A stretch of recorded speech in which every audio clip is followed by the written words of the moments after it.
सेव्यं सतां जन्म विनाशशक्तं ज्ञानं यतीनां नयनं तृतीयं येनोपदिष्टं विगतान्तरायं तं श्रीकबीरं मनसा स्मरामि तं श्रीकबीरं सततं नमामि। अर्चनीय वंदनीय मुदमंगलमय संत समाज सदगुरु के चरणों में अनन्य निष्ठा, अनन्य प्रेम, अनन्य भक्ति रखने वाले आप सभी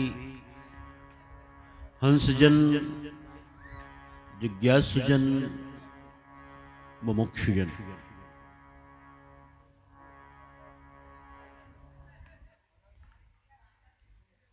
इस त्रिदिवसीय कार्यक्रम के आयोजक परिवार श्री मरहानंद जी, उनके धर्मपत्नी जोहनबाई,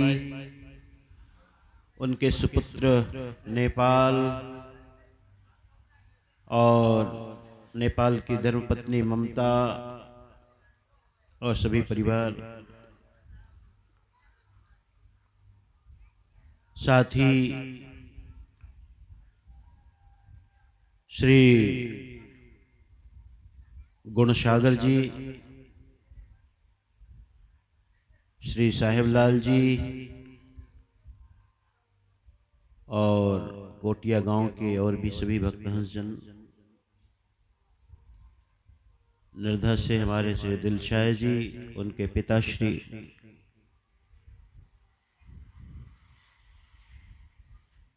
माताएं, बहनें,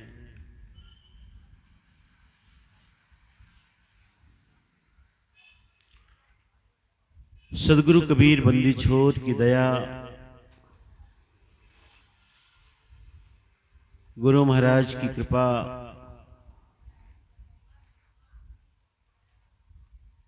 आज हम यहाँ कोटियाडी ग्राम और इस सत्संग स्थल में विराजमान होकर संतों महापुरुषों के मुखारविंद से ज्ञान वार्ता का श्रवण कर रहे हैं, मनन कर रहे हैं, चिंतन कर रहे हैं। एक तरह से यह ज्ञान गोष्ठी है।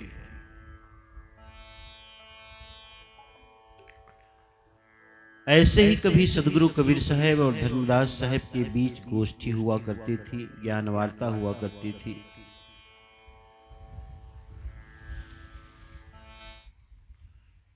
शिष्य के मन में जो विकार हैं, मन के जो विकार हैं, मल विक्षेप आवरण, मन के इस त्रिविध दोष के निवारण के लिए, हृदय की पवित्रता के लिए, स्वरूप की पहचान के लिए, आत्म साक्षात्कार के लिए, गुरु के सानिध्य में सदगुरु के समक्ष बैठकर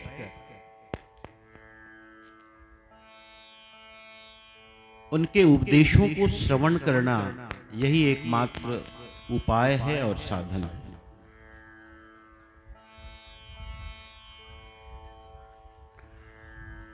श्रीमद् ब्रह्मनिरूपणम ग्रंथ में गुरु की महिमा का जब बखान किया गया तो यही कहा गया है, नो पायंतर मस्ति विततास्यो महाकाला संसार वन केसरी तद्धंत्री सदगुरुर नाम नो पायंतर मस्ती। विततास्यो महाकाल। ये काल मुंह फैलाया हुआ है, मुंह बाया हुआ है। संसार वन केसरी, संसार रूपी जंगल में सिंह के समान काल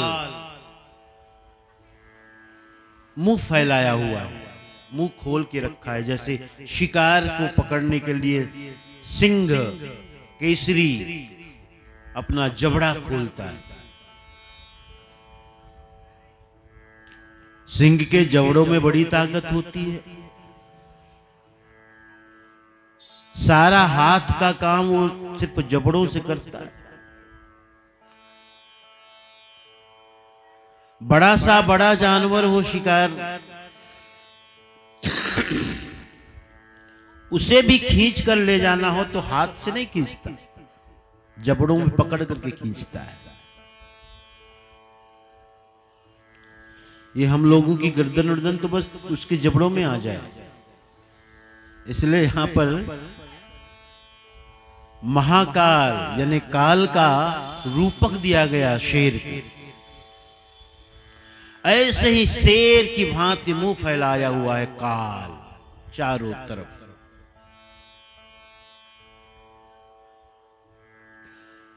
तद्धंत्री सदगुरु नाम, सदगुरु के द्वारा दिया हुआ नाम, सदगुरु के द्वारा पाया हुआ नाम, यही एकमात्र उपाय है। नो पायंतर मस्ती, यही एकमात्र उपाय, और कोई उपाय नहीं। हंत्री, उसका नाश करने के लिए, हनन करने के लिए, मारने के लिए।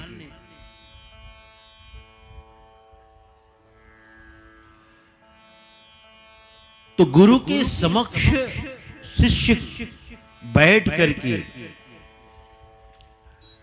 शिष्य की भांति, शिष्य का मतलब है जो गुरु के शासन को माने। गुरु शासता है और शासन को मानने के कारण शिष्य है।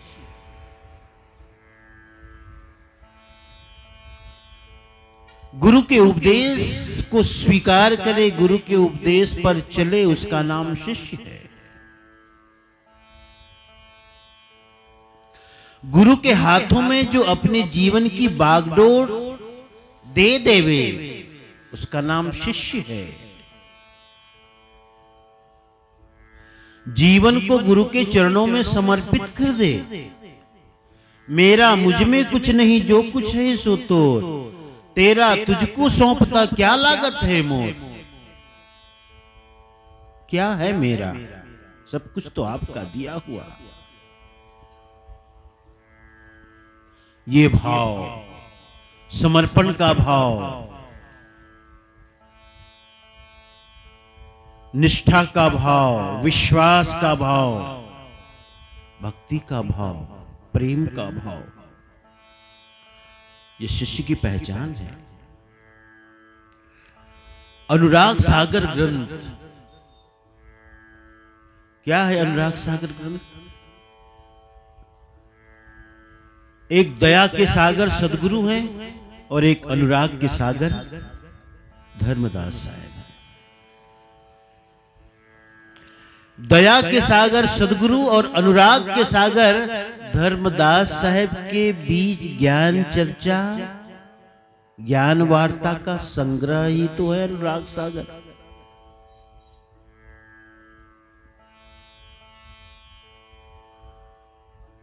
जहां शिष्य गुरु के समक्ष इस भाव से उपस्थित हुआ है कि सदगुरु मेरी मुक्ति हो जाए।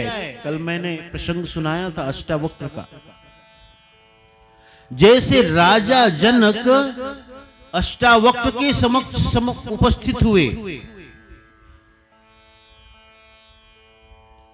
कथम ज्ञानम अवाप्नोति, हे सदगुरु कैसे मैं ज्ञान को प्राप्त करूं। कथम ज्ञानम अवाप्नोति, कथम मुक्तिर भविष्यति, मेरी मुक्ति कैसे हो? वैराग्यम च कथम प्राप्त, वैराग्य को मैं कैसे प्राप्त करूं?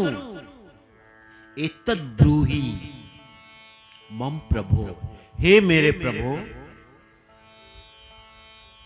हे मेरे उद्धार करता, हे मेरे तारनहार खेवनहार सद्गुरु, बताओ, बोलो, ब्रूहि, ये बताओ, यह बताओ कि मेरी मुक्ति कैसे हो, वैराग्य को कैसे प्राप्त करूं और ज्ञान को कैसे उपलब्ध हो।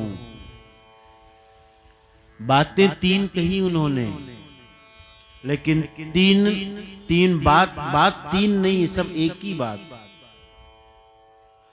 जब वैराग्य होगा तो मुक्ति है ही, और जब ज्ञान है तो भी मुक्ति है। ऋते ज्ञानात् न मुक्ति कहा गया, ज्ञान के बिना मुक्ति नहीं। तो ज्ञान जहां है वहां मुक्ति है, जहां मुक्ति वहीं है जहां ज्ञान है। कल मैंने ये भी बात आपको बताई कि एक होती है जानकारी, एक होता है ज्ञान। एक जानकारी का मतलब है जान जाना बस।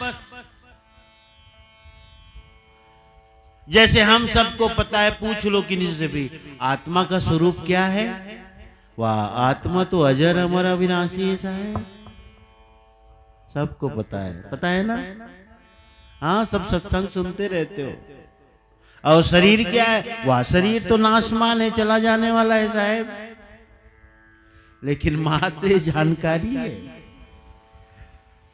अगर नाशमान है ऐसा बोध हो जाए तो शरीर के प्रति आसक्ति नहीं होनी चाहिए। और यदि अपनी अजरता अमरता का बोध हो जाए तो संसार के प्रति मोह नहीं होना चाहिए, शरीर से मोह नहीं होना चाहिए।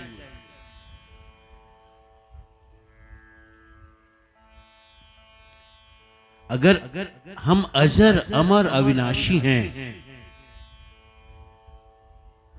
और लेकिन मौत से अत्यंत भय हो हमारे मन में, तो कैसे ज्ञान भाई?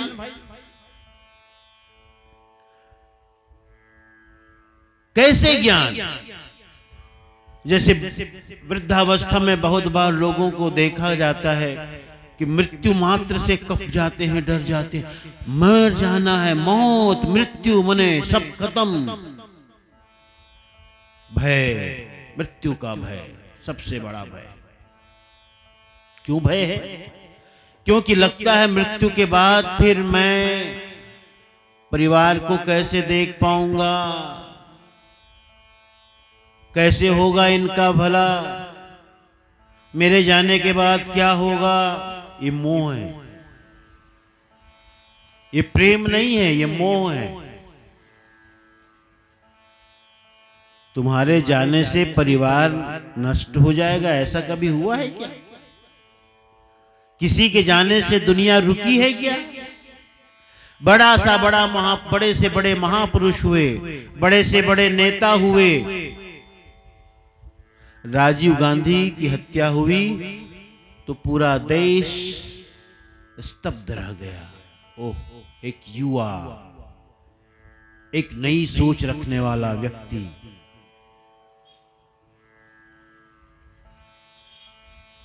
तो उसके जाने के बाद देश रुक गया क्या?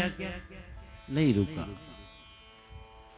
इस जगत में बड़े बड़े महापुरुष आए, सदगुरु कबीर साहब आए, गौतम बुद्ध आए, भगवान महावीर आए, भगवान बुद्ध आए, भगवान श्री कृष्ण आए, भगवान श्री राम आए।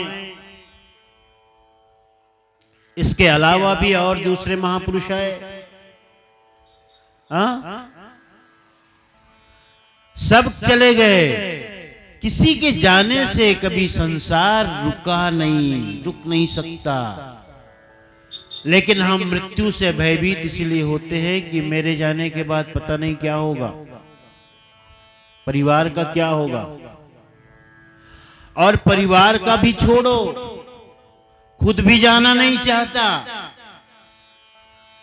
अभी तो बहुत कुछ बाकी है।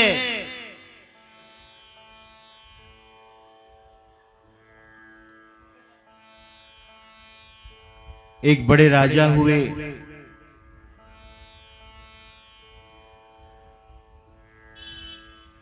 एक दिन मौत आई उसके पास। मौत ने कहा चलो। नाम था राजा का ययाति। नाम राजा का क्या था? ययाति। ययाति के पास मौत आई, कहा चलना है, चलो मैं आ गई। ययाति ने कहा अरे अभी तो 100 वर्ष ही हुए हैं और अभी तो बहुत सारी भोग है, बहुत सारे भोग हैं, बहुत सारी कामनाएं हैं, चाहनाएं हैं, वासनाएं हैं, पूरी ही नहीं हो पाई, भोगों को भोग ही नहीं सका।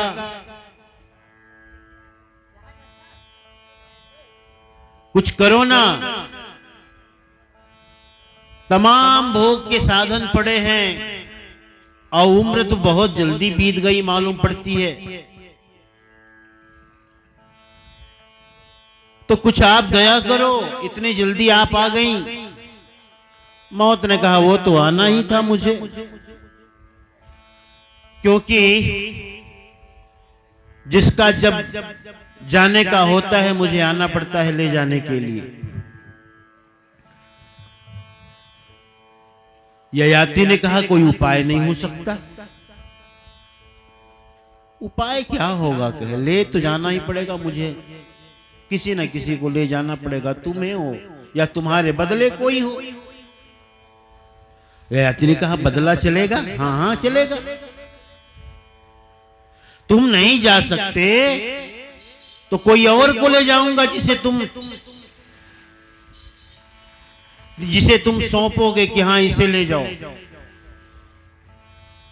तुम्हारा कोई भी हो, अपना हो पराया हो, कोई भी हो। ययाति ने सोचा मेरे पुत्र किस काम आएंगे, मैंने जिसे जन्म दिया है।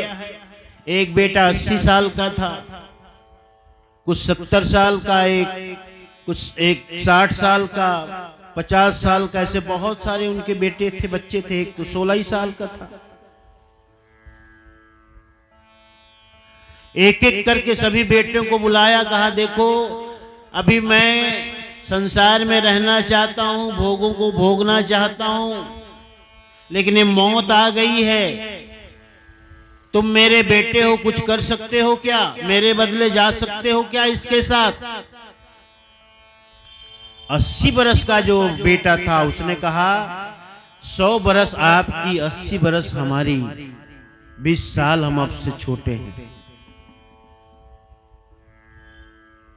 आप पिता हैं, हम बेटे हैं। जब आपके अंदर भोग की चाहना है तो 20 साल हम तो फिर भी छोटे, हमारे अंदर नहीं होगी क्या? आप हमसे 20 साल ज्यादा जी चुके हो, फिर भी आपके अंदर भोगों को भोगने की चाह ना बची है, तो क्या हमारे अंदर ना होगी? हम नहीं जा सकते। फिर उससे छोटा, फिर उससे छोटा, उससे छोटा, सबसे पूछ डाला। निराश था, निराश हुआ। क्या किया जाए? तो जो सबसे छोटा बेटा था, जिसका नाम कुछ पुरु था, पुरु या कुछ और नाम था, उससे पूछा गया। उसने कहा हाँ पिताजी मैं जाने को तैयार हूं। कहे तुम? हाँ मैं। भाइयों ने कहा तुम जाओगे? कहे हाँ मैं जाऊंगा। अरे सोचो, अभी तो तुम युवावस्था में पदार्पण ही किए हो, तरुणावस्था हो ये तुम्हारी। किशोरावस्था के बाद तरुणावस्था आती है, युवावस्था में पदार्पण। तुमने देखा ही क्या दुनिया को? भोगों को भोगा ही नहीं, अभी तो शुरुआत है तुम्हारी। उसने एक बहुत सुंदर बात कही। जब पिता 100 बरस के हो गए, 100 बरस के पिता होने के बाद भी भोगों को भोगना शेष रह गया है, इससे मैं जान गया कि भोगों को भोग सक पाना कठिन है, फिर भी शेष रह जाएगा। इससे मुझे बोध हो गया, ज्ञान हो गया कि भोगों को भोगा नहीं जा सकता, ये शेष रह ही जाता है। तृष्णा कभी पूरी नहीं होती, वासना कभी पूरी नहीं होती, ये शेष रह ही जाती है। जाने को तैयार हो गया, चला गया। 100 बरस और मिल गया ययाति को, 100 बरस और मिल गया, फिर 100 बरस भोगा भोगों को। तब तक 2 और बच्चे पैदा कर डाले। फिर जाने की बारी आई, मौत आई एक दिन। उसने फिर वही कहा, अभी तो बहुत कुछ बाकी है, मेरे बेटों को ले जाओ। फिर से कोई एक बेटा तैयार हो गया। फिर 300 बरस बाद फिर मौत आई, फिर भी कहा कि अभी तो बहुत कुछ बाकी है। कहते हैं, प्रसंग ये कहता है कि ऐसे 1000 वर्ष तक भोगों को भोगा। 1000 यानी 10 पीढ़ियों तक अपने बदले अपने बेटों को भेजता रहा। स्वयं नहीं गया, अपने बेटों को भेजता रहा। और जब 1000 वर्ष पूरी हो गए, फिर एक दिन मौत आई, तो उसने एक बात कही, न जातु कामः कामानाम उपभोगेन शाम्यते। कामनाओं की तृप्ति कामनाओं को पूरा करने से कभी नहीं होती। कामनाओं की तृप्ति कामनाओं को पूरी करने से कभी नहीं होती। वो तो ऐसे ही है जैसे कोई आग में घी डाले। हवन में तुम घी डालो कि आग बुझेगी। आग बुझेगी क्या? आग और धधकेगी और उसमें से ज्वाला निकलेगी और लपटें उठेंगी। इच्छाओं की जितनी पूर्ति करे चले जाओ, उससे 10 इच्छा और पैदा होती है, 10 इच्छा और पैदा हो जाती है। तुम विचार करो ना कि तुम एक बात सोचते हो, एक घर हो जाता तो अच्छा हो जाता, तो क्या यहीं पर रुक जाते हो? फिर घर बनने के बाद और इच्छा कुछ हो जाती है। अच्छा घर तो हो गया, अब आजकल शादी ब्याह में आना जाना पड़ता है, ठंडी बरसात का मौसम, एक 4 पहिया हो जाता गाड़ी तो अच्छा होता, वो भी हो गई। गाड़ी पे कहां रुकते हो? फिर अच्छी गाड़ी, फिर उससे अच्छी गाड़ी, मकान, फिर बढ़िया मकान, उससे अच्छा मकान, फिर एसी वाला मकान। हाँ? इच्छाएं कभी पूरी नहीं होती। एक इच्छा पूरी करो, वहां से 10 इच्छा पैदा होती, 10 पैदा होती। तो ये कहानी ययाति की थोड़ी है, विचार करो ना, सोचो ना। ये कहानी ययाति की नहीं है, तुम्हारी और हमारी कहानी है। हम भी ऐसे न जाने कितनी बार जन्म लिए और कितनी बार मरे। चलो उसने अपने एक जन्म में एक बार जन्म लेकर 1000 वर्ष तक जिया, 10 बार उसके पास मौत आई एक ही जीवन में, 10 बार उसने मौत को नकारा। और हम न जाने ऐसे कितने 10 बार की 100 बार जन्म ले चुके संसार में। हम जितने यहां बैठे हैं सब पुरातन हैं, पुराने हैं आत्मा के रूप में। ये जो छोटा बच्चा ऊर्जित है ना, शरीर से नया है, चैतन्य से अपने दादा के बराबर है, मनहरन से कम नहीं है।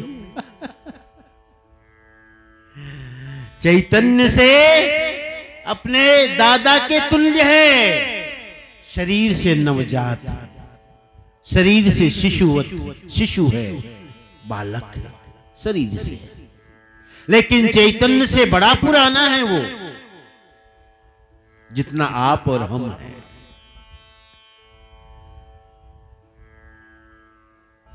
ये कहानी ययाति की नहीं है, हम सबकी कहानी है। तो कम से कम 10वीं बार मौत आई तो उसे ख्याल आया कि कामनाओं की तृप्ति कामनाओं से कभी पूरी नहीं होती। न जातु कामा कामानाम उपभोगे न शाम्यते हविषा कृष्ण वर्तमेव भूये वाभिवर्धते। ये तो और भी बढ़ती जाती है, बढ़ती जाती है, बढ़ती जाती है। भोगो न भुक्ता वयमेव भुक्ता, तपो न तपता वयमेव तपता। भोगों को हम भोगने चलते हैं, लेकिन भोगों को हम भोग नहीं पाते, भोग हमें ही भोग डालता है। जो व्यक्ति जितना भोगों में रहेगा, देखना वो उतना ही बीमार, उतना ही जर्जर, उतना ही रुग्ण, उतना ही रोगी। ये रुग्ण क्या है? ये रोगी अवस्था क्या है? ये रुग्णावस्था क्या है? हम भोगों को भोगने चले थे, भोगों ने हमें भोग लिया। प्यारे हंसजनों, इसलिए जन्मों जन्मों की कहानी है हमारी आपकी। इस जन्मों की यात्रा का पूर्ण विराम तो सद्गुरु के समक्ष ही संभव है। दया के सागर सद्गुरु और अनुराग के सागर धर्मदास साहेब। यह अनुराग सागर जो ग्रंथ का नाम है, धर्मदास साहेब को कहा गया है। अनुराग सागर धर्मदास साहेब के नाम पर है ये ग्रंथ। कि अनुराग का सागर, अनुराग यानी जिसके अंदर सद्गुरु के प्रति अनन्य अनुराग, जिसकी कोई सीमा नहीं, ऐसे ही अनन्य अनुराग हमारे अंदर जगे गुरु के ज्ञान के प्रति,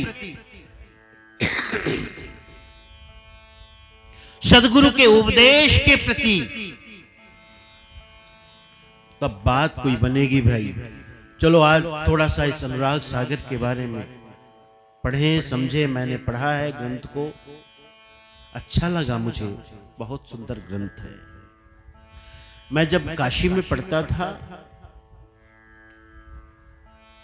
और कभी कभी छत्तीसगढ़ आता, तो एक बात मैं सुनता था, फला जगह ग्रंथ हुआ थे, का होते ग्रंथ हुआ थे। तो मैं सोचता था ग्रंथ कैसे होता है। तो अनुराग सागर की महिमा ये है कि अनुराग सागर की महिमा क्या है कि इस ग्रंथ को आधार लेकर, इस ग्रंथ का आधार लेकर जो गुरुजन हैं, संतजन हैं, महंत साहेब हैं, जो ज्ञानी पुरुष हैं, वे भक्तों को उपदेश करते हैं भजन के द्वारा, कीर्तन के द्वारा। अनुराग सागर में जो प्रसंग है उसे बताते हुए आपको समझाते हैं। सद्गुरु कबीर साहब और धर्मदास साहब के बीच की ज्ञान वार्ता इसमें संग्रहित है, संकलित है।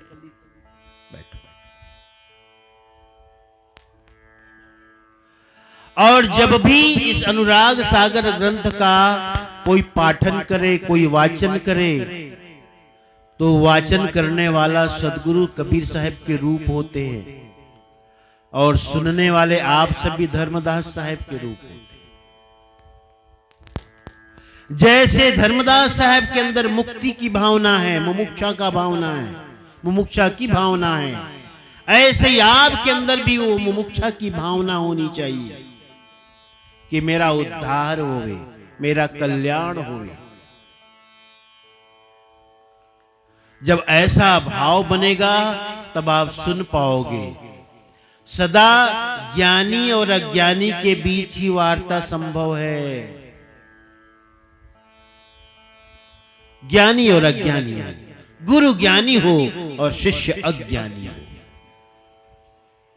दो अज्ञानी कभी भी वार्ता नहीं कर सकते। चार तरह के संसार में लोग होते हैं, एक ज्ञानी, दूसरा ज्ञानी, तीसरा मूढ़, चौथा मुमुक्षु। ज्ञानी, ज्ञानी जो ज्ञान को प्राप्त कर लिया है, पहुंच गया है, परम को प्राप्त कर लिया, परम ऊंचाई को प्राप्त कर लिया। अब जिसके जीवन में न साधन भजन की भी कोई नियम नहीं रह गया, क्योंकि वो नियमों से ऊपर हो गया है। ऐसा है। जैसे आपको साइकिल चलाने की आदत हो जाती तो हैंडल छोड़ करके भी चला लेते हो। अब आपको वहां भी जरूरत नहीं रह गई। लेकिन जब साइकिल सीखते हो तो सबसे पहले आपको कहा जाता है ठीक से पकड़ना, सामने देखना, क्योंकि अभी सीख रहे हो। जो सीख गया है तो हैंडल छोड़ के भी चला लेता है। ऐसे ही जो सिद्ध है, जो पहुंच गया है, जो ज्ञान की अवस्था, ज्ञान की ऊंचाई को स्पर्श कर लिया है, उसके लिए नियम भी बाधक नहीं बनते, नियम की जरूरत भी नहीं होती। वो जैसा है वही नियम है उसका। ज्ञानी, ज्ञान को उपलब्ध। एक होते हैं अज्ञानी। अज्ञानी किसे कहते हैं? जो सिर्फ जिसके अंदर जानकारी है, अभी मैंने बताया जानकारी, इंफॉर्मेशन संग्रह कर लिया है। जैसे बच्चे एग्जाम देने के लिए ना जीके वगैरह पढ़ते हैं, GS general study, GK general knowledge, दुनिया के बारे में पता करते हैं कि इस पूरे विश्व में कितने देश हैं, वहाँ की राजधानियाँ क्या है, वहाँ कितने धर्म, कौन कौन से धर्म के लोग रहते हैं, पॉपुलेशन क्या है, पहाड़ पर्वत नदी नाले सागर, अपने देश के बारे में। ये जनरल स्टडी, जीके जानकारियों का संग्रह। ऐसे ही कुछ लोग थोड़े से सत्संग में आते जाते हैं, ग्रंथ आदि पढ़ते रहते हैं, समझते हम ज्ञानी हो गए, लेकिन महाज्ञानी है। उस थोड़े से ज्ञान का इतना बड़ा अहंकार, अभिमान है कि उसे लगता है कि मेरे जैसा कोई ज्ञानी ही नहीं। इसलिए दो अज्ञानी में कभी भी वार्ता नहीं हो सकती। ये जितने कवि सम्मेलन होते हैं वहां कोई किसी को समझता ही नहीं है। वहां सिर्फ सुनाने जाते हैं, सुनने कोई नहीं जाता। सब अपनी बारी का इंतजार करते हैं। एक बार ऐसे ही एक कवि सम्मेलन हो रहा था, सब चले गए, एक आदमी मात्र सुन रहा था। उसके पहले एक कवि उठा, अपना कविता पाठ कर रहा था। उसने सोचा यही एक बढ़िया श्रोता है, बड़ा ध्यान से सुन रहा है। कविता सुनाने लगा, बहुत देर हो गई उसकी, उसे सुनाते हुए। अंत में उसे रहा नहीं गया सुनने वाले को, उसने उठकर खड़ा हुआ और कहा, भैया कब बंद करोगे? मैं भी अपनी बारी का इंतजार कर रहा हूं। भ्रांति में था कि सुन रहा है, वो सुन नहीं रहा था, वो सुनाने का इंतजार। दो कभी एक दूसरे की सुनते नहीं हैं, वो सिर्फ सुनाते हैं। मैंने अक्सर देखा है कवि सम्मेलन, वो सिर्फ अपना सुनाना जानते हैं। अज्ञानी कभी दूसरे के सुनना नहीं चाहता, सिर्फ सुनाना चाहता है। एक मूढ़ होते हैं जो सिर्फ जीवन को पशु के समान जीते हैं। न सत्संग, न गुरु का ज्ञान, न शास्त्र का ज्ञान, कुछ नहीं। खाना पीना सो जाना पशु की भांति। आहार, निद्रा, भय और मैथुन, इन चार बातों में जिसका जीवन व्यतीत हो जाता है, भोजन, विश्राम, आहार, निद्रा, भय और मैथुन में, बस चार बातों में वो पशु है। धर्म की कोई पहचान नहीं, धर्म का कोई चिन्ह नहीं, धर्म में कोई प्रवेश नहीं। मूढ़ व्यक्ति। संसार में तमाम लोग ऐसे हैं, तमाम अधिसंख्यक। ये मत समझना जो गरीब आदमी है वही है, हाँ बिल्कुल नहीं। गरीब आदमी को तो बेचारे को मेहनत से फुर्सत नहीं है। आज कमाता है, आज खत्म हो जाता है, कल की चिंता लेके सो जाता है। मूड तो है ही, लेकिन उसकी मजबूरी है। बहुत से ऐसे लोग हैं जिसके पास बहुत है, अकूत है, लेकिन वह भी मूड ही है। उसके जीवन में देखना वही चार बातें, आहार, निद्रा, भय और मैथुन, बस। करोड़पति, अरबपति, लखपति, कोई कमी नहीं, लेकिन धर्म के प्रति कोई झुकाव नहीं, अध्यात्म के प्रति कोई प्रवेश नहीं, कोई भी नहीं। तीसरा, चौथा होता है मुमुक्षु, जो धर्मदास साहब की भांति मोक्ष की चाहना लिया हुआ, कल्याण और उद्धार की चाहना लिया हुआ कि सद्गुरु मेरा उद्धार कैसे हो, मैं कैसे मुक्त हूं। सद्गुरु कबीर साहब दया के सागर हैं, धर्मदास साहब अनुराग के सागर हैं।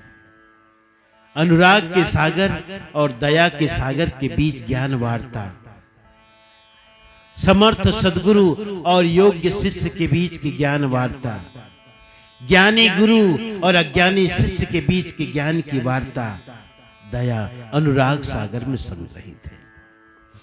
प्रथम बंदों सद्गुरु चरण जिन अगम गम्य लखाइया, गुरु ज्ञान दीप प्रकाश करी, पट खोल दर्श दिखाइया। जी कारण सिद्ध्या पचे, सो गुरु कृपाते पाइया। अकह मूरति अमीय सूरति, ताहि जाय समाइया। मंगलाचरण है।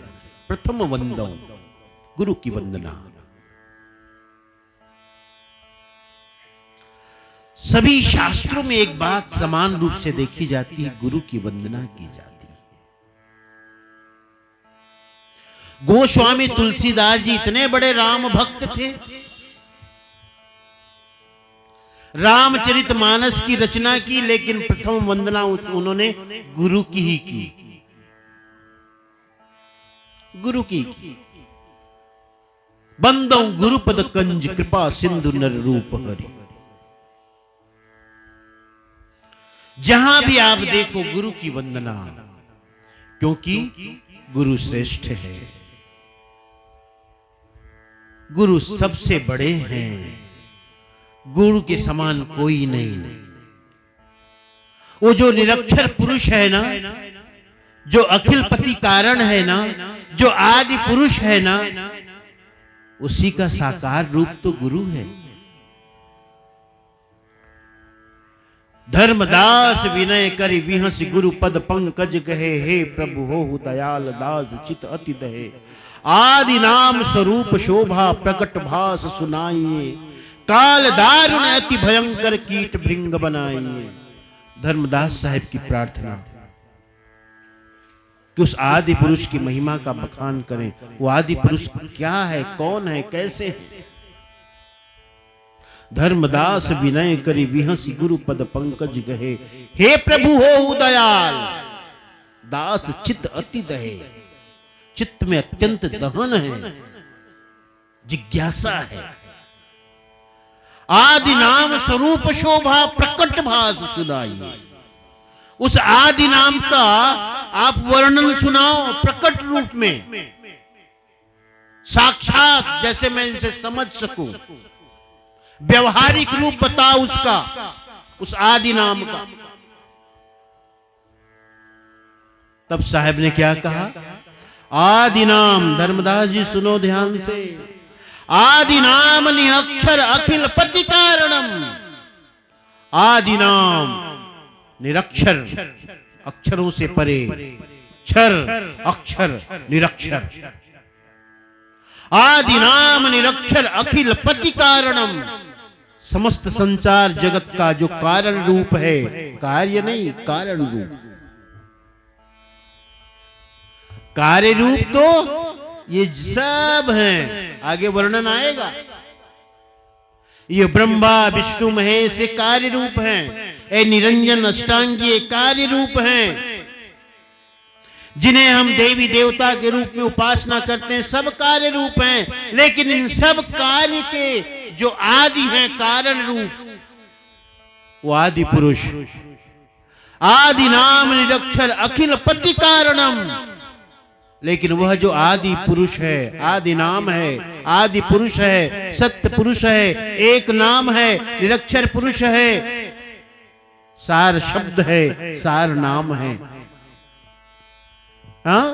आदि नाम निरक्षर अखिल पति कारणम, सो प्रगटे गुरु रूप, वही गुरु रूप में प्रकट होते हैं। इसीलिए गुरु की महिमा है।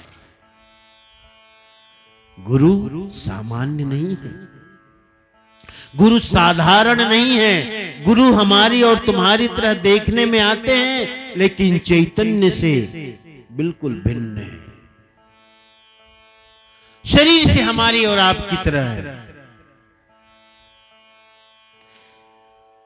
इसीलिए हमारे गुरुदेव पंत सिंह हजूर उदित नाम साहिब एक बात कहते थे। जब हम लोग छोटे थे, पढ़ते थे, तो जब पढ़ते थे तो बच्चों की जैसी थोड़ी चंचलता तो होती है ना बच्चों में, हम लोगों में रहा करती थी। बहुत बार साहब काम पे बुलाते थे, घंटी लगवाते, अरे थोड़ी सब्जी लगानी है, खुदाई करनी है, सब्जी लगी हुई है तो घास निकालनी है, घंटी लगवाते, काम पे नहीं आते। काम पे नहीं आते तो उस दिन मन में अपराध भाव रहता था, अरे साहब बुलाए थे हम नहीं गए, तो छुप छुप के इधर उधर से भागते थे साहब की नजरों से। साहब क्या कहते थे जानते हो? गुरु को मानुष जानते ते नर कहिए। अरे तुम लोग गुरु में मनुष्य बुद्धि रखते हो मूर्ख, ऐसे समझाते थे साहब।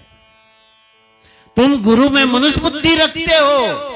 मनुष्य बुद्धि रखने का मतलब तुम गुरु को अपना जैसे मानते हो, अपने जैसे समझते हो कि ये गुरु भी तो हमारी तरह भोजन करते हैं, कपड़ा पहनते हैं, इन्हें भी भूख लगती है, प्यास लगती है, नींद आती है, रुग्ण होते हैं, बीमार होते हैं। ऐसा सोच करके तुम गुरु को अपना जैसे मानते हो, अपना जैसे समझते हो। गुरु के प्रति श्रद्धा भाव रखो, परमात्मा भाव रखो। साहब का ये मतलब था। गुरु को मानुष जानते ते नर कहिए अन। साहब कहते हैं जो गुरु में मनुष्य बुद्धि रखता है, परमात्मा बुद्धि नहीं रखता, उसे अंधा समझो, अज्ञानी समझो। लख 84 भरम ते पढ़ते यम के पंथ। ऐसे लोग 84 में भटकते हैं और बार बार यम के फंदा में पड़ते रहते हैं, यम के जाल में पड़ते रहते हैं, यम की फांस में पड़ते रहते हैं, क्योंकि गुरु के प्रति श्रद्धा का भाव नहीं। धर्मदास साहब ने क्या कहा? गुरु मिले अगम के वासी। गुरु मुझे कब प्राप्त हुए? जब मैंने बुद्धि का सहारा लेना छोड़ दिया, तर्क का सहारा लेना छोड़ दिया, बुद्धिमत्ता का सहारा लेना छोड़ दिया। मैं पहले सोचता था कि गुरु को मैं बुद्धि से जान लूंगा।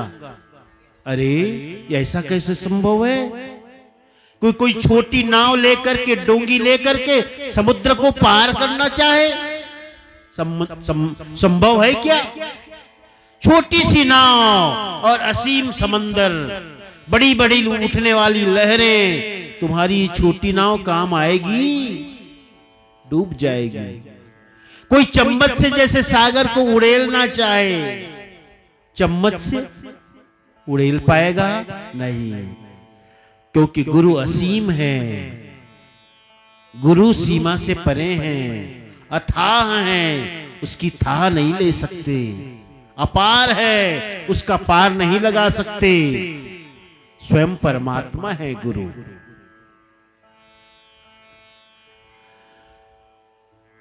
गुरु को इसलिए मनुष्य बुद्धि नहीं, गुरु के प्रति परमात्मा बुद्धि रखो। गुरु को साक्षात परमात्मा जानो।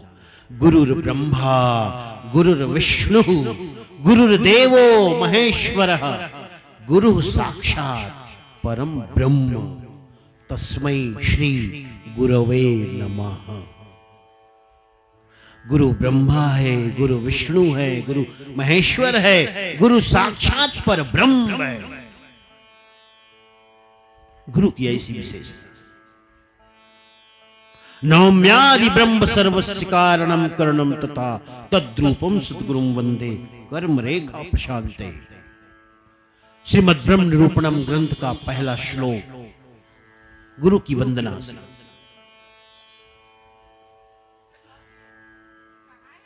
गुरु की महिमा अकथ है, अका है। आइए ग्रंथ में प्रवेश करें।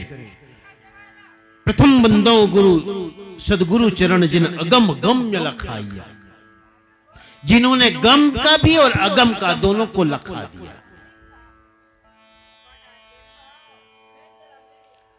गम का मतलब क्या और अगम का मतलब क्या? गम कहते हैं बुद्धि को और अगम कहते हैं बुद्धि से परे को। गम कहते हैं अंतःकरण को, मन बुद्धि चित्त अहंकार को, और अगम कहते हैं जो मन बुद्धि चित्त अहंकार से परे हो। दोनों का बोध करा दिया। गम को भी बता दिया, अगम को भी बता दिया। जिन अगम गम में लखाई गुरु ज्ञान दीप प्रकाश करी पट खोल दर्श दिखाई।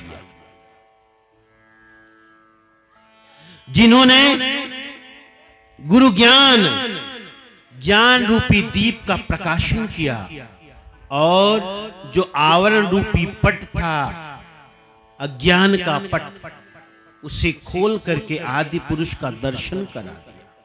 आदि पुरुष, आदि पुरुष कौन है? आदि पुरुष क्या है? इस ग्रंथ में आया है। एक होता है स्थूल शरीर, दूसरा होता है सूक्ष्म शरीर, तीसरा होता है कारण शरीर, चौथा होता है महाकारण शरीर, पांचवा होता है कैवल्य शरीर, छठा होता है हंस शरीर, उससे आगे सतलोक, और उसी सतलोक में आदि पुरुष रहते हैं। वहां आदि पुरुष है। स्थूल शरीर, सूक्ष्म शरीर, कारण शरीर, हम सबको इसका अनुभव है। अभी हम जग रहे हैं, स्थूल शरीर में हैं, जागृत अवस्था है। जब सो जाएंगे सपना आएगा, स्वप्नावस्था सूक्ष्म शरीर। स्थूल शरीर सो गया, सूक्ष्म शरीर काम करता है, सपना लाता है, स्वप्नावस्था है। इसी जीव का ये अलग अलग अवस्थाएं हैं। ये जीव की ये अवस्थाएं, इसे समझो। फिर इसके बाद एक कारण शरीर, जब स्थूल शरीर सो जाए, काम न करे, जब सूक्ष्म शरीर काम न करे, तो एक कारण शरीर आता है। कब? जब हम सो जाते हैं और सोने के बाद कहते हैं आज इतना सोया, इतना सोया, इतनी नींद आई कि कुछ पता ही नहीं चला, एक ही नींद में पूरी रात बीत गई, पता ही नहीं चला, कोई सपना नहीं आया, नींद गहरी थी, गाढ़ी थी, और कुछ एहसास नहीं हुआ, पता नहीं हुआ। होता है ना ऐसा? अनुभव हुआ है कभी? खेतों में काम किए रहो या दिन भर कोई काम किए रहो, रात को सो जाओ तो सो गए, फिर मच्छर काटे कि भूंगर्रा काटे, पता चलते का नहीं चले। चद्दर शरीर में है कि नहीं कि गिर गई, पता ही नहीं चलता। एक संत के बारे में मुझे किसी ने बताया कि साहेब आए थे, चौरा में सोए थे साहेब, और चौरा में सो गए थे तो सुबह देखे कि कोने गिरे है गली में, तो साहेब है गिरे रहा है, चौरा में सूते रहा है और गिर जा रहा है नीचे। मैं झाड़ू करे बल क्यों साहेब, मैं क्यों कैसे साहेब गिर गए हस तैसे लागत है। अब वो नींद में था बेचारा, इतनी नींद को खटिया से नीचे गिरा तब भी पता नहीं। सुसुप्ति सुसुप्ति अवस्था, जब ना कोई सपना है ना कुछ भी है, उस समय स्थूल शरीर नहीं, सूक्ष्म शरीर नहीं, कारण शरीर। और जो आनंद आया, कहते हैं बड़ा आनंद आया आज। एक ज्ञान की बात करते हुए एक अज्ञान की बात। अज्ञान की बात क्या कि पता ही नहीं चला पूरी रात कैसे बीती, और ज्ञान की बात की बड़ा आनंद आया। दो अनुभव होता है। ये अनुभव किसको होता है? जीव को होता है।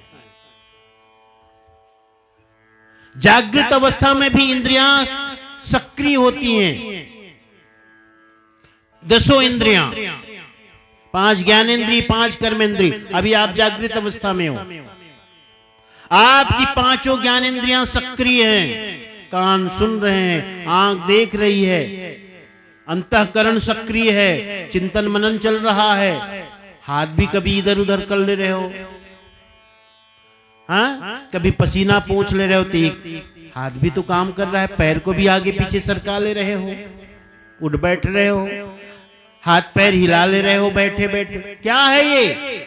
सब सक्रिय है, जागृत अवस्था। और जब आप स्वप्नावस्था में होते हो तो इंद्रियां सो जाती हैं, लेकिन सुसुप्ति अवस्था में सब सो जाते हैं, सब। स्वप्नावस्था में फिर भी इंद्रियां काम करती हैं, कुछ न कुछ इंद्रियां काम करती हैं।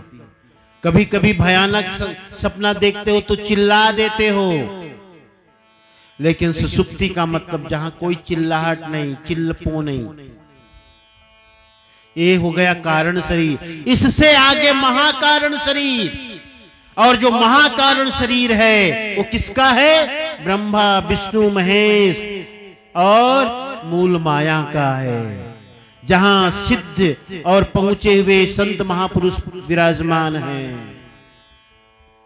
महाकारण शरीर। इससे आगे कैवल्य शरीर, जो इन ब्रह्मा विष्णु महेश के बनाने वाले निरंजन भगवान और अष्टांगी। इससे आगे हंस शरीर, जहां जीव अपने प्रारब्ध कर्मों का नाश करके प्रारब्ध कर्मों के नाश का इंतजार करता है। बस एक कदम आगे मुक्ति है, बस वहां स्थिर होकर के अपने प्रारब्ध कर्मों का बस देख रहा है कि प्रारब्ध कर्म कैसे कटे। एक संत के बारे में मैंने सुना कि उसके जंघे में घाव हो गया,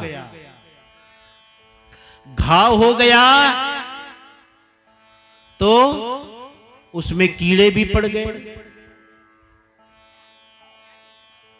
तो जो कीड़े जब ज्यादा हो गए तो घाव से निकलकर गिर जाता था, उठा उठा के फिर डाल देता था। क्यों? किसी ने पूछा क्यों? उसने कहा इस कीड़े के साथ मेरा प्रारब्ध जुड़ा हुआ है, इसका भी भोग जुड़ा हुआ है इस शरीर से। ऐसे जो संत ज्ञानी होते हैं, प्रारब्ध कर्म कटने का इंतजार करते हैं, वो सदा जीवन मुक्ति के दशा में डोलते रहते हैं, जीवन मुक्त होते हैं। और जहां प्रारब्ध कर्म कटा उसके बाद विदेह मुक्ति, शरीर से मुक्ति।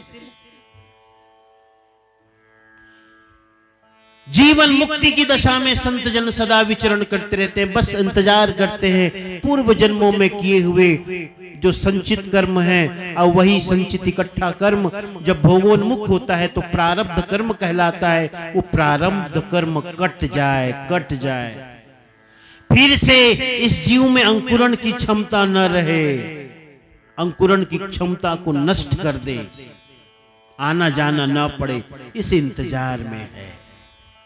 वो हंस दशा है, वो हंस दशा है। और जहां शरीर छूटा, स्थूल शरीर, फिर सतलोक की प्राप्ति हुई, साहेब की प्राप्ति हुई। तो आदि पुरुष वहां निवास करते हैं। और उस आदि पुरुष का दर्शन कराया कौन? गुरु ने अपने ज्ञान से। गुरु ज्ञान दीप प्रकाश करी पट खोल दर्श दिखाइया।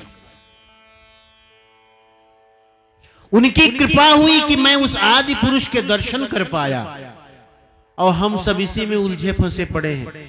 सदा हमारे कबीर पंथ में शिक्षा दी जाती है, अरे भाई काल पुरुष को छोड़ो, सत्पुरुष को मनाओ, सत्पुरुष की भक्ति करो। ये देवी देवताओं के बारे में कहा जाता है, लोगों को बुरा लगता है। जो सनातन धर्म में हम लोग भी हैं मानने वाले, कह सकते हैं मानने वाले, तो देवी देवताओं का जब खंडन होता है तो उन्हें अच्छा तो नहीं लगता, किसी को भी अच्छा नहीं लगता। लेकिन सच है, वो सच।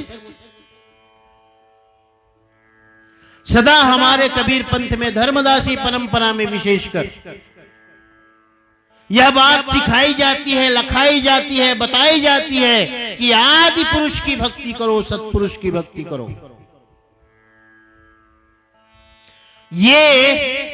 ये ब्रह्मा विष्णु महेश आदि जो हैं, ये जो कार्य रूप है, इसकी भक्ति करने से क्या होगा? निरंजन की भक्ति करने से क्या होगा?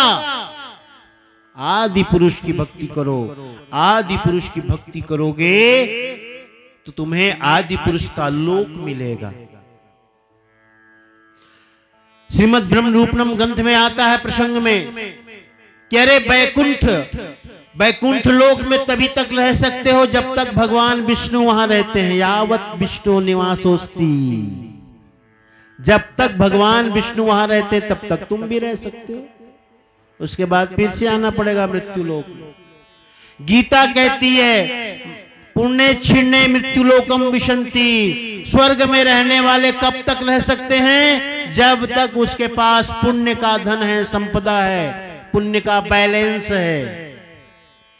ऐसे ही समझो, जब पैसा वैसा इकट्ठा करके तुम मुंबई चले गए, दिल्ली चले गए, विदेश चले गए, तो सदा याद रखते हो जेब को, आज इतना खर्चा हो गया, आज इतना और हो गया, आज और हो गया, अब चलना पड़ेगा। फिर आ जाते हो घर में, वही घर, वही कोटियाडी, वही दुकान, बस 2-4-5 दिन के लिए घूमे फिरे। स्वर्ग तो वैसे ही है, जाओ थोड़ी मौज कर लो, वहां आनंद आनंद है। शहद के झरने बहते हैं वहां, कहते हैं। कुछ लोग कहते हैं वहां शराब के झरने बहते हैं, झरना ही है। तो मैं ये पीने वालों को कहता हूं, यहाँ थोड़ा थोड़ा क्या क्या पीते हो, जाओ ना वहां एकदम ऐसे अंजलि करो और पीते रहो, दिन भर पीते ही रहो।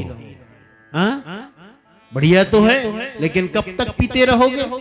जब तक तुम्हारा पुण्य है, फिर तो आना ही पड़ेगा यहाँ।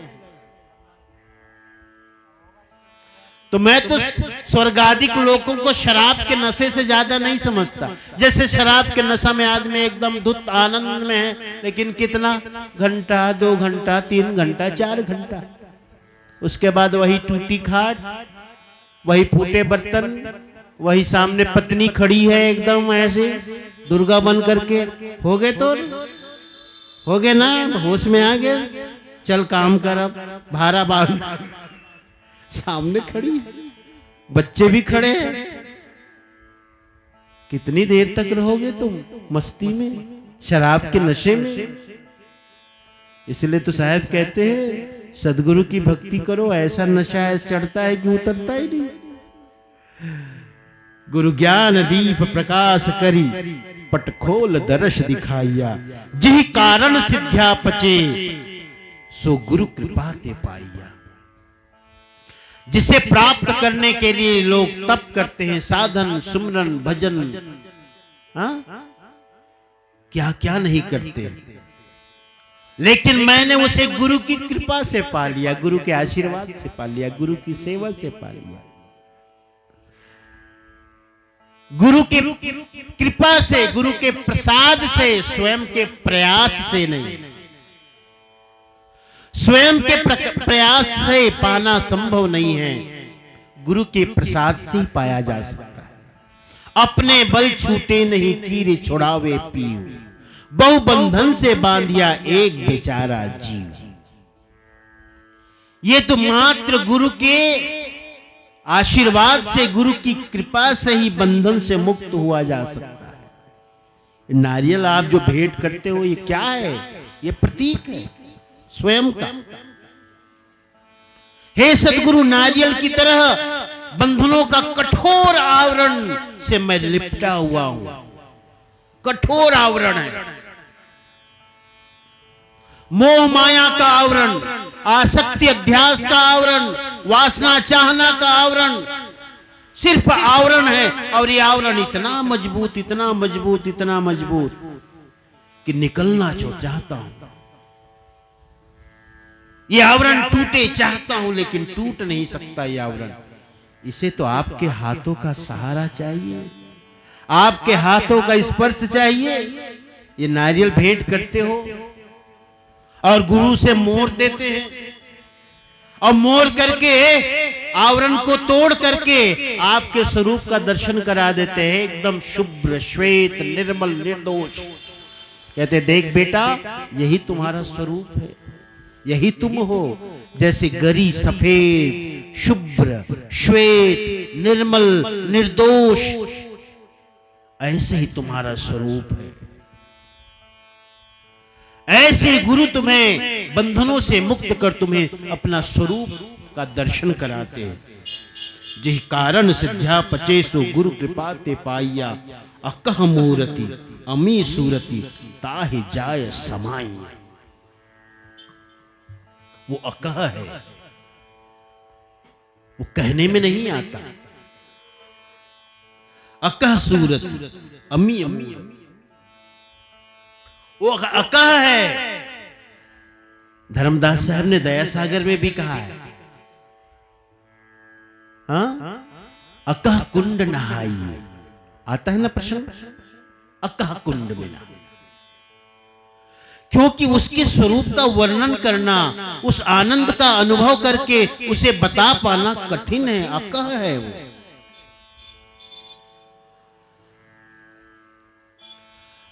और वो अमृत रूप है, अमृत रूप। अमीय मूरत अमीय सूरत ताहि जाय समाइया, जहां यह जीव जाकर के समा जाता है, प्रवेश कर जाता है, उसे प्राप्त कर लेता है।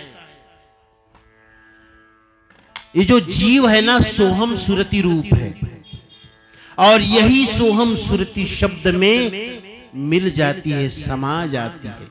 इसी का नाम तो क्या है? इसी का नाम है शब्द सुरतियो, शब्द सुरतियो। प्यारे हंसजनों, इस प्रकार अनुराग सागर की वंदना है, जिसे गुरु धनी धर्मदास साहब ने वंदना रूप में यहाँ पे शब्दों के माध्यम से प्रकट किया।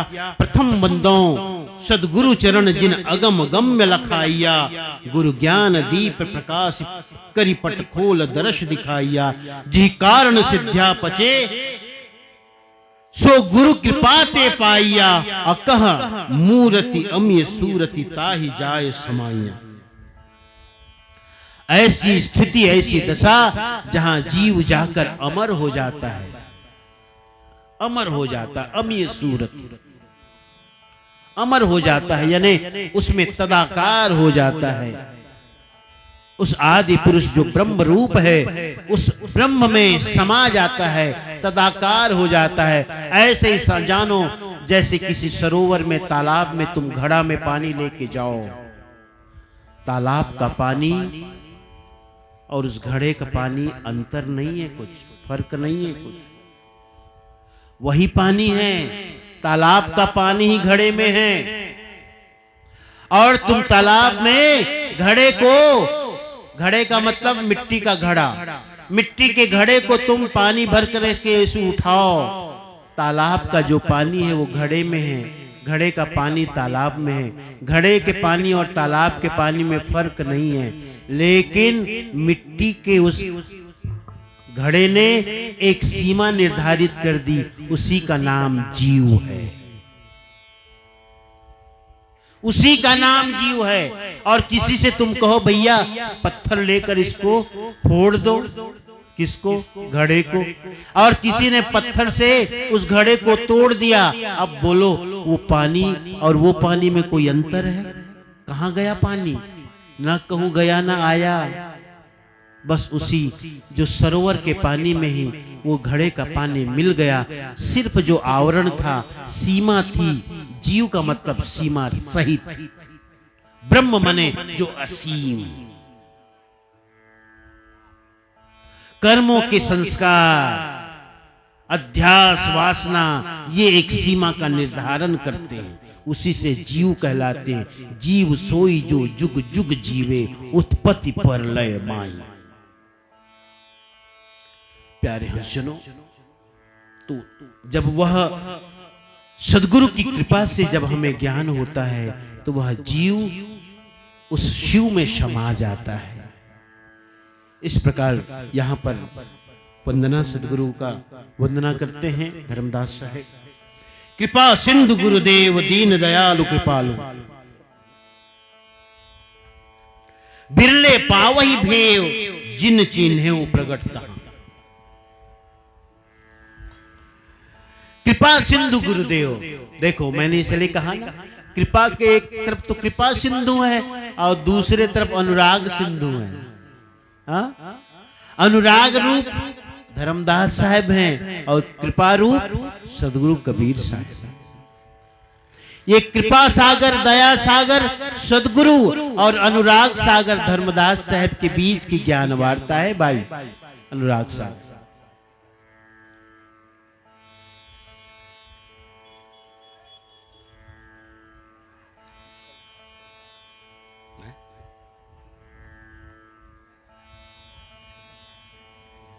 लगा अभी रहे होंगे।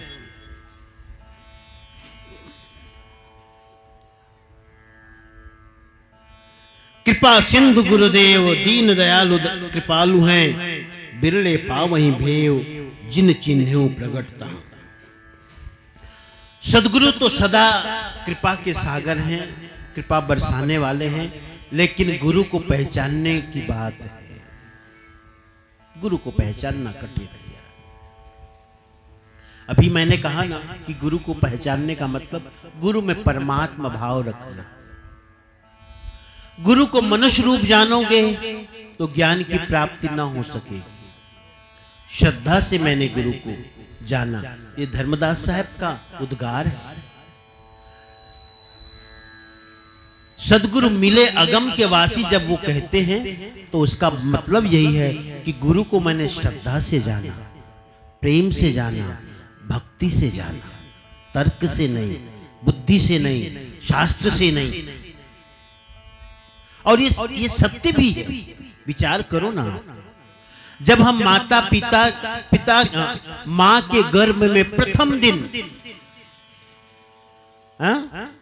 पिता के बुंद का और मां के अंड का मिलन होता है, और उस समय वहां जीव प्रवेश करता है, फिर धीरे धीरे धीरे धीरे उसका विकास होता है शरीर का। यही क्रिया है ना, यही प्रक्रिया है।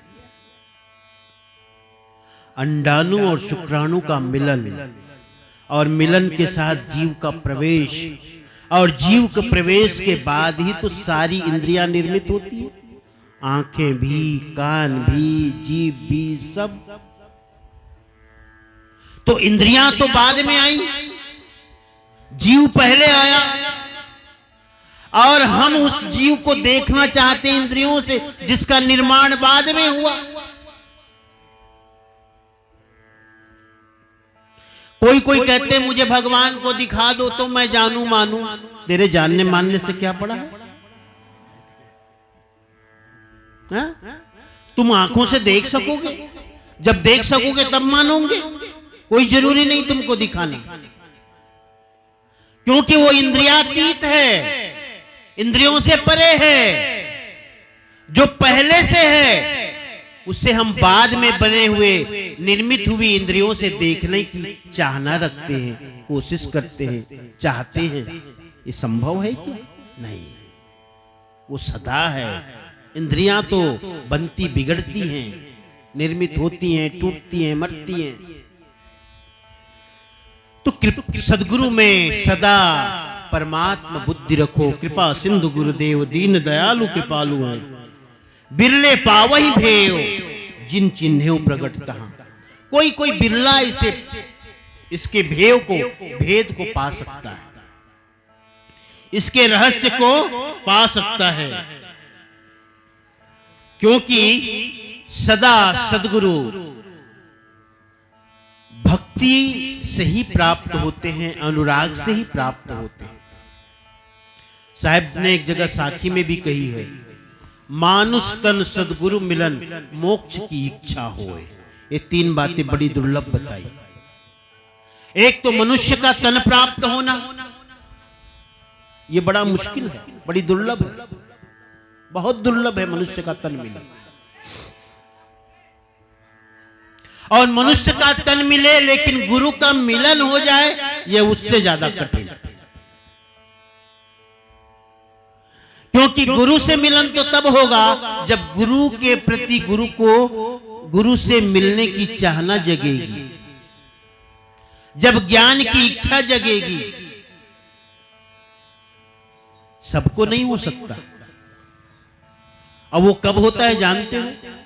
जब मनुष्य के अंदर यह शंका उत्पन्न हो, मनुष्य के अंदर यह जिज्ञासा उत्पन्न हो, कोहम कस्त्वम कुत आयात कामे जननी को में तात इति परिभावय स्वप्न असारम त्यक्त्वा विश्वम।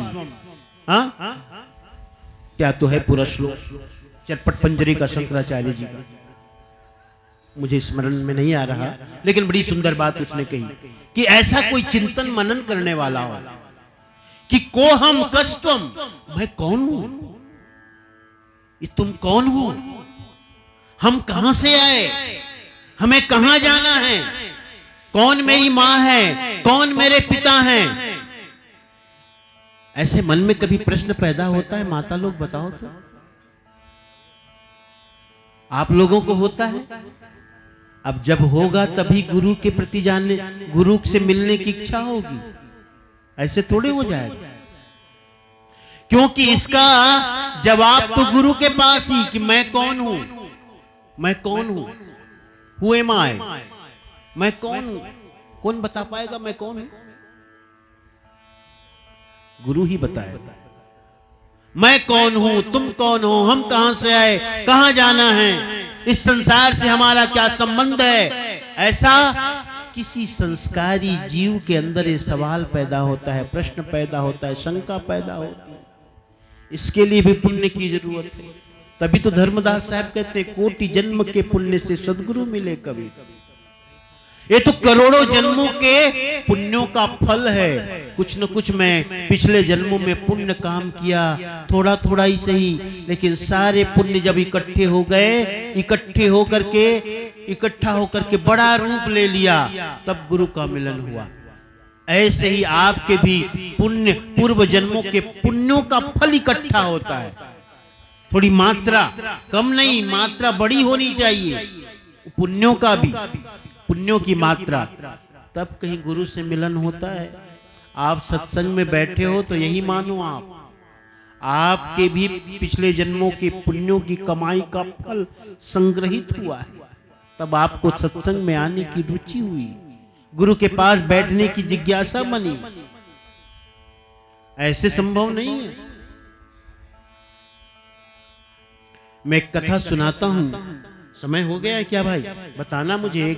1 घंटा 15 मिनट हो गया, और आप कहोगे तो बंद करूं, नहीं तो फिर मुझे क्या है, मैं तो बोलता रहूंगा जब तक डीजल है, चलता रहेगा। ये कौशल्या ने डीजल भर दिया है, सुबह सुबह रोटी खिला दी है, तो चलता रहेगा अभी। ये पैर वैरे से लंबा मत करो ना जी, इधर ठीक से बैठो ना। गुरु की तरफ थोड़े पैर लंबा करके बैठा जाता है जी। विचार करो। और कितनी देर भाई मनहरन बोलो, और बोलू ना, थोड़ा सा एक कथा सुनाता हूं, अक्सर सुनाता हूं, और ये सुनाता किस लिए हो जानते हो? तुम भी कुछ सोचो। कथा दृष्टांत विचार करने के लिए। भगवान बुद्ध के पास एक नवयुवक आया, कहता है मैं कभी किसी सत्संग में गया नहीं, आज तक संत गुरुजनों के पास कभी नहीं गया। माता पिता सदा मुझे कहते थे, अरे तू कैसा नास्तिक है, न मंदिर जाता है, न संत गुरु के पास जाता है, कहीं जाता आता नहीं, धर्म में भरोसा नहीं करता, विश्वास नहीं रखता, तू कैसा नास्तिक है। लेकिन पता नहीं, आज आपको देखा, आपके दर्शन किया, तो मन आपके पास आने का हुआ, चलूं जरा दर्शन करूं, जरा दो बात आपसे करूं। ये ऐसा खिंचाव, ये आकर्षण ऐसा क्यों हुआ, मैं खुद नहीं समझ पा रहा हूं। जैसे मैं खुद चला आ गया, एक ऐसा आकर्षण, एक अदृश्य आकर्षण, बस खींचा चलाया आपके पास। क्या कारण है प्रभु, ऐसा क्यों हुआ? कभी तो ऐसा हुआ नहीं। लेकिन ये आपका अपार्थिव सौंदर्य आज जब मैंने पहली बार देखा तो मन खींचा चलाया। चलना चाहिए, मिलना चाहिए, बैठना चाहिए, क्यों ऐसे पूछा था नवयुवक ने। ध्यान से सुनना, भगवान बुद्ध ने उस नवयुवक को क्या कहा कि नवयुवक, यह जो आकर्षण तुम्हारे अंदर आया है, संत के दर्शन की इच्छा जगी है, मेरे पास जो आए हो, ये सब कुछ अचानक नहीं है,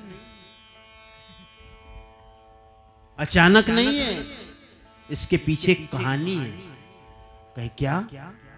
सुनाओ आप जरा बताओ आप। तब भगवान बुद्ध ने उसकी कहानी सुनाई। नवयुवक, तुम पिछले जन्म में क्या थे पता है? नहीं ना? बताता हूं। तुम पिछले जन्म में हाथी योनि में थे। हाथी योनि में थे, जंगल में आग लगी, सब जानवर अपनी जान बचाकर भागने लगे। तुम भी भागते थे, शरीर भारी, भागे, लेकिन थक गए, एक पेड़ के नीचे खड़े हो गए। कुछ दिन पहले ही वर्षा हुई थी, जमीन में नमी थी। तुम्हारे बाहर से जहां तुम खड़े हुए, छोटे छोटे गड्ढे बन गए, पैरों के निशान बन गए। एक गिलहरी भी अपनी जान बचा के भाग रही थी, तुम्हारे पास आई, आकर वो ठिठक गई। उसी समय तुमने पैर उठा लिया। शायद शरीर में खुजली हो गई, शायद तुम्हें किसी मक्खी ने काटी हो। तुमने पैर उठाया, पैर उठाती गिलहरी उसमें दुबक गई। सुरक्षित स्थान जानकर, अरे ये सुंदर जगह है, छोटी जगह है, यहां मैं सुरक्षित रहूंगी। छोटा सा गड्ढा, दुबक गई। तुम्हारी नजर पड़ गई उस गिलहरी पर। जानते हो उससे क्या हुआ? तुम्हारे अंदर एक करुणा का जन्म हुआ, दया का, करुणा का। ओ, ये निरीह प्राणी, छोटा सा जीव, जो मैं पैर रखूंगा ये तो मैं मौत मारी जाएगी। तुम्हारे अंदर एक करुणा का भाव पैदा हुआ, दया का भाव। तुमने क्या किया? पैर रखा नहीं जमीन पर, 3 पैरों पे खड़े रहे। एक पैर उठाए रखा, घंटों हो गए। और घंटों इस तरह खड़े रहने से तुम्हारे पैरों में अकड़न आ गई, जकड़न आ गई। और उस जकड़न के कारण तुम पैर जब नीचे रखना चाहा, तब तक गिलहरी जा चुकी थी। पैर नीचे रखना चाहा, पैर नीचे नहीं रखा गया। तुम सीधे धड़ाम से नीचे गिरे, जमीन में गिर पड़े। और जमीन में गिरे ही नहीं, तुम्हारे देह का अंत हो गया। देह का अंत हो गया और दूसरा जन्म तुम्हें मिला, ये मनुष्य का। अब ये मनुष्य का जन्म मिला किस लिए? उसी एक करुणा के कारण तुमने जो उस निरीह जीव के प्रति दिखाई थी, उसी एक दया के कारण जो तुमने उस गिलहरी के प्रति दिखाई थी। ये अकारण नहीं है नव युवक। मैं भी आपसे कहता हूं, आप यहां बैठे हो, यह कारण नहीं है। कहीं न कहीं तुम्हारे पिछले जन्मों की पुण्य की कमाई है। जो सत्संग में आए हो, बैठे हो, सदगुरु की ज्ञान वार्ता सुनने की इच्छा जगी है, यह कारण नहीं है, सकारण है। तुम मुमुक्षु हो, तुम जिज्ञासु हो। तो प्यारे हंसजनों, गुरु को पहचानने के लिए तो कोई पुण्यों की कमाई का फल होना चाहिए। कोटि जन्म के पुण्य से सदगुरु मिले कबीर, धर्मदास साहब का उद्गार। ये तो करोड़ों जन्मों के पुण्यों का फल है जो सदगुरु मुझे मिले, है ना? हाँ, तो सदगुरु ऐसे नहीं मिलते हैं, ऐसे नहीं मिलते रहते हैं कि हाट बाजार में मिल जाए, खरीद लो, ले आओ। ये तो तुम्हारी जिज्ञासा जितनी घनी होगी, मुमुक्षा का भाव जितना घना होगा, तुम्हारी श्रद्धा, तुम्हारा समर्पण, तुम्हारा विश्वास जितना घना, जितना गहरा होगा, उतना ही तुम सदगुरु के निकट होते चले जाओगे। बहुत लोग कहते हैं कि साहब किनको गुरु बनाए आज के समय में, तो कुछ समझ में नहीं आता, कौन सच्चा गुरु है।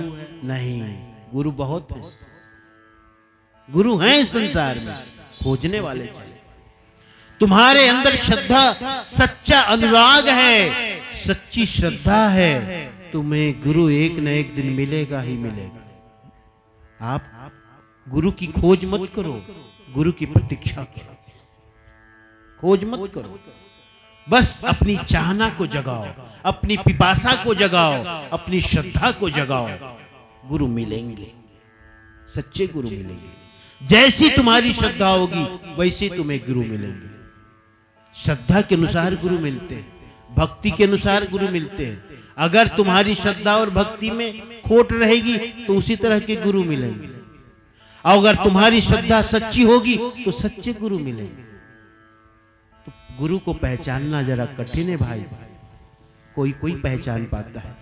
आगे और साहब बड़े सुंदर प्रसंग है, मुझे बड़ा आनंद आता है अनुराग सागर का इसके बारे में जब बोलता हूं।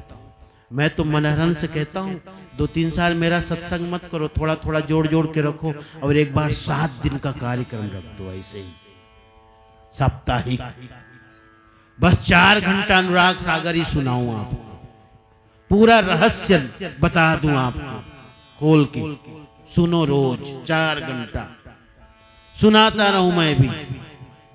हाँ, अब हर साल कार्यक्रम करते हो, 50,000, 50,000, लाख, 1.5 लाख, 2 लाख खर्च करते हो। 2-3 साल इकट्ठा करो उसको, एक ही बार करो, ऐसे ही कथा का आयोजन कर लो, नहीं तो सब मिल करके कर लो, कोटियाडी के सब लोग, क्या बुरा है? हाँ? 1 मनहरन, 2 मनहरन, 3 मनहरन, 4 मनहरन, 5 मनहरन और 5 मनहरन मिल करके नहीं कर सकोगे क्या? कर सकोगे आप। तो धर्म के लिए धन की जरूरत है, धर्म के प्रचार के लिए सदगुरु के वाणी वचनों को प्रचार प्रसार करना है, जन जन तक पहुंचाना है, धन की भी जरूरत पड़ती है। इन्हीं वचनों के साथ आज दूसरे दिन के पहले सत्र के सत्संग का समापन करते हैं। सब लोग जरा जोर से जय बोलना सदगुरु की। जितनी जोर से जय बोलोगे उतने ही जल्दी से हमारे पापों का क्षय होगा। जय तो क्षय। सदगुरु कबीर साहेब की जय। सदगुरु कबीर साहेब की जय। गुरु धनी धर्मदास साहेब की जय। आचार्य गद्दी खरसिया धाम की जय। पंछी हजूर साहेब की जय। आचार्य गुरुजनों की जय। भक्त हंस जनों की जय। जय सत्यनाम।